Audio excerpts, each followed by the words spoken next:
Rebecca rowing horse. While there were many things that Ozzy appreciated about being a res dog, there were exactly three that were the absolute best. No masters. It was a provable fact that res dogs, by definition, had no masters. In fact, one of the defining qualities of the Canis Liberatus Reservatus, as he and his kin were known in Latin, was a lack of human-imposed rules. Ozzy was his own dog, and the only laws he followed were those of nature, who told him when to eat, when to sleep, and when to lift his leg on a convenient tree. Ozzy was as free as any living creature could be. Sure, it was lonely sometimes, especially on rainy nights when all the humans and their pets were warm and cozy inside, and Ozzy was stuck outside making do with whatever shelter he could find. And he sometimes wondered what his life would be like if he lived in one of those houses with four walls and a roof, and warm cuddles from a human child. But overall, he was content, because he knew nothing was as warm and comforting as freedom. He was a canine, majestic, and untamed, and he no leashes. It would logically follow that a dog who would abide no master would also not tolerate a leash. Ozzy was proud to say that he had never succumbed to the tyranny of wearing a leash, a harness, a gentle lead, or any other human-created restricting device. He firmly believed in unencumbered movement. Ozzy went where he wanted, when he wanted, mostly on 4 feet. It was not unheard of for him to catch a ride in the bed of an old pickup truck where he had to get across town in a hurry. He imagined himself roaming the mesas like his ancestor, the wolf, and he felt proud of his heritage. Mrs. Cruz's back porch on Sunday afternoons. Well, it was true that Ozzy would never wear a leash and had no human he called master. He was very fond of Mrs. Cruz. She was by nature a kind and generous woman, and the best human Ozzy knew.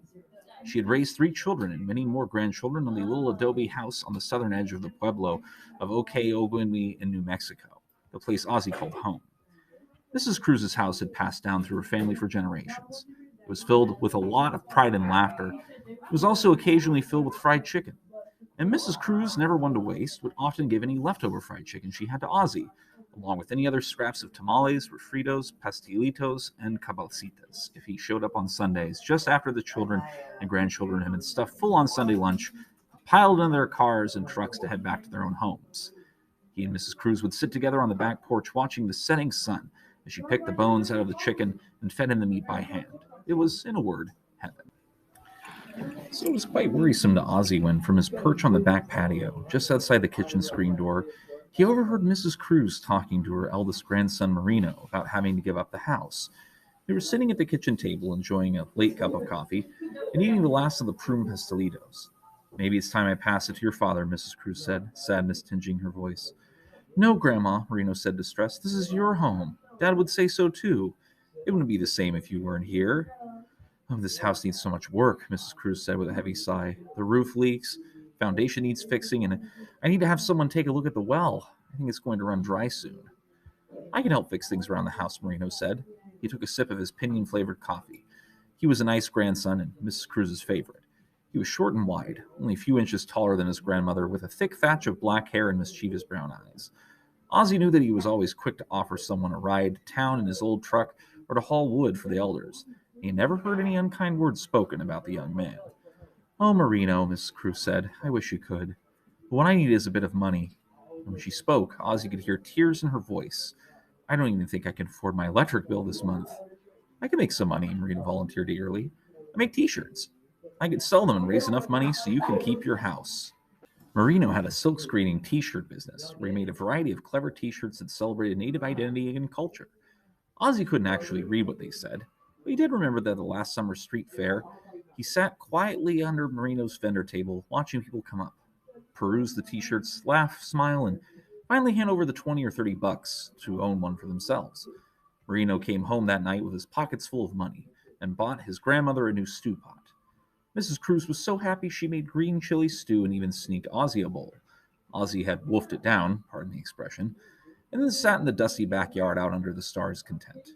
Selling t-shirts sounded like a fine idea to help Mrs. Cruz, and Ozzy barked in a supportive woof from his side of the screen porch. Marino smiled at Ozzy through the wire door, but Mrs. Cruz was shaking her head. "But where would you sell on such short notice? I need funds for the electricity bill by next Friday."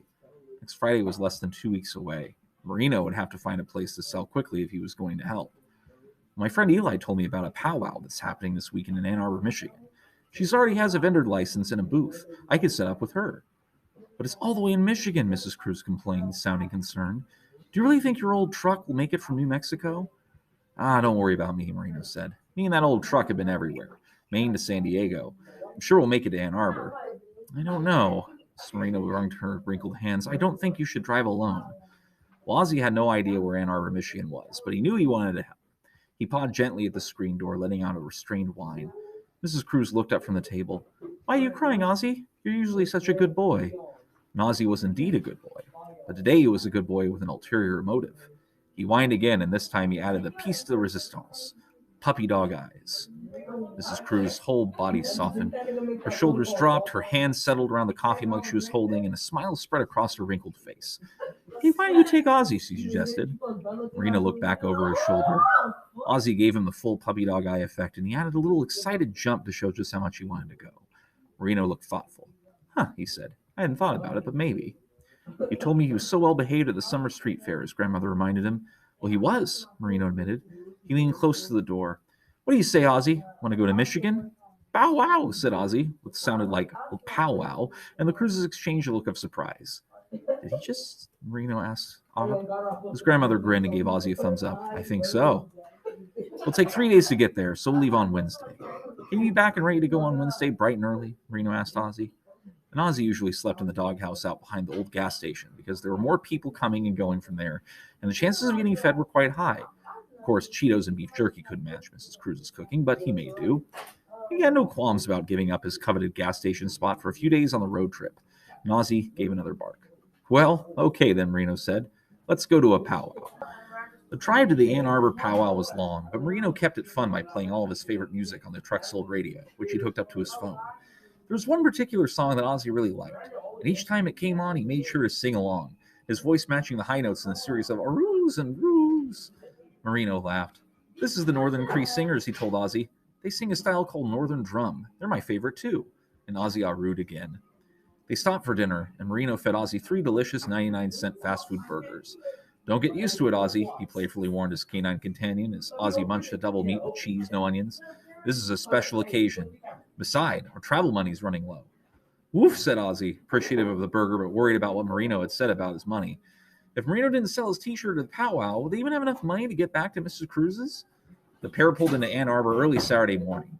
Marino checked his GPS for the location of the Sky High High School and pointed his old truck in the right direction. Ozzy stuck his head out the window, snapping at the cold wind and smelling a hint of rain in the air. They pulled into the parking lot, and Ozzy could see it was already busy with vendors bringing in their wares and dancers in bright, colorful regalia. He barked happily. He knew they were trying to earn money, but the powwow looked like so much fun. Marino parked the truck, a look of consternation on his face. Eli said she'd meet me in the parking lot, but I don't see her anywhere. I'm going to have to go in and find her, he told Ozzy. Do you want to come with me? What a ridiculous question. Of course Ozzy wanted to come. And before Marino could ask, Ozzy wiggled out in the open window and leapt to the ground. Marino climbed onto the driver's seat, stretched and yawned, and then headed for the gym. Ozzy on his heels and ready for adventure. Ozzy could see the problem immediately. Eli and Marino's booth was the very last row in the very furthest corner, about as far away from the main dance floor and the food and drink concessions as possible. The only good thing that was booth was close to the area designated for health services. And Ozzy had spotted a very friendly-looking girl setting up a table to sell raffle tickets. He would definitely say hello to her later. She looked good for a pat on the head and perhaps a treat. Right now, he was focused on Marino and Eli and their terrible shirt-selling spot. What are we going to do, Eli moaned? No one's going to see us selling shirts way back here. Don't be negative, Eli, Marino said, setting a box of t-shirts on the table. We'll just have to think of something. He scratched his chin. Maybe we can make a sign with a big red arrow that points people back to our booth. And Eli perked up. That's not a bad idea. Marino opened the box and started laying out the t-shirts on table for display. He even hung some on the wall behind them so people could see them from further away. And maybe you could walk around and pass out flyers and tell people about our booth. Now that is a great idea, Eli said. There's only one problem. We don't have any flyers. Marino braced his hands on his hips. Good point. Well, we'll think of something. My grandmother needs this money, so I'm not giving up before we even get started. Speaking of getting started, Ozzy could hear the noise picking up near the front gym. The deep bass of the drums, the higher, brighter sounds of the accompanying singers, the jingle of the bells, and the rhythmic thump of dancing feet. Woof, he said to Marino. What's that? Oh, yeah, you can see what's going on. We're going to go finish setting up. And pray someone notices us, added Eli, looking morose. Ozzy pressed his wet nose against Eli's hand to tell her everything would be all right, and she patted Ozzy's head in appreciation before he set out to explore. The powwow was a riot of color and noise and happy people. He saw people representing so many different native nations of all ages and skin tones and traditions. It was very exciting, almost too exciting for a Rez dog who spent most of his time in the wide open country. But he was getting used to the crowds. If only Marino and Eli had a way to get all these people to notice their booth way back in the corner. Ozzy had an idea. Maybe Marino and Eli didn't have flyers, but they did have a four-legged friend who could be walking billboard. Ozzy ran back to the t-shirt booth where Marino and Eli sat, faces glum. The t-shirts were still piled in neat sacks on the tables, looking like no one had even come to buy them. Still no customers, Marino said. I'm sure someone will come soon. A lot of someones would come if Ozzy had anything to say about it. He perused the t-shirts looking for just the right one, and finally, settling on a black shirt with white lettering that said Ancestor Approved, he casually pulled it down from the table while the two friends weren't looking. Using his front paws and his teeth, he wiggled his head into the t-shirt, and his body followed. His front legs came out of the armholes, and voila, Ozzy was now wearing a t-shirt. Now he had work to do. He started at the admissions gate. There were people still milling about, waiting for friends and holding blankets they would lay down on later to save their seats. He wound his way through the crowd, making sure they could all see his t-shirt. Finally, a young girl wearing bright purple leggings and an oversized pink hoodie noticed him. Hey, check out that dog in the cool shirt, she said to the friends who were standing next to her. I wonder where he got that. And Ozzy paused long enough for the girl's friends to admire his shirt before he woofed a, follow me. I think he wants us to follow him, the girl's friend in the black baseball cap said. I think you're right, said the pink hoodie girl. You want to go and see where this dog got his shirt? Sure, said the boy in the cap. Why not, said the other friend, a girl wearing red sneakers.